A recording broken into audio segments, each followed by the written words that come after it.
Hi friends, அஸ்ஸலாமு அலைக்கும். இன்றைக்கி வீடியோவில் ரொம்பவே சிம்பிளாக பீனட் பட்டர் வீட்டிலையே எப்படி செய்யலான்னு பார்த்துடலாம். அதுக்காக வேர்க்கடலையே நல்லா வறுத்து எடுத்துக்கோங்க. ஆல்ரெடி உங்ககிட்ட வறுத்த கடலை இருந்துச்சுனாலும் ஒன்ஸ் இந்த மாதிரி லைட்டாக சூடு வர மாதிரி வறுத்துட்டு மேலே இருக்க தோலெல்லாம் எடுத்து மிக்ஸி ஜாரில் சேர்த்துக்கோங்க.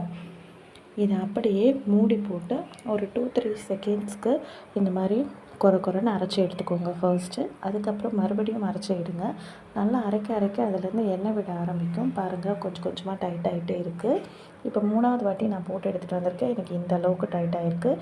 இந்த நேரத்தில் நான் ஒரு ஸ்பூன் அளவுக்கு நாட்டு சர்க்கரை சேர்த்துக்கிறேன். உங்களுக்கு ஒயிட் சுகர் சேர்க்கணுன்னாலும் சேர்த்துக்கலாம். சேர்த்து அதையும் ஒரு வாட்டி அரைச்சிட்டு அகெயின் ஒரு 2-3 ட்ராப் அளவுக்கு எண்ணெய் விட்டு அரைச்சோன்னு சொன்னால் ரொம்பவே ஈஸியாக கடையில் வாங்குற மாதிரி பீனட் பட்டர் வீட்லேயே ரெடி ஆகிடும்.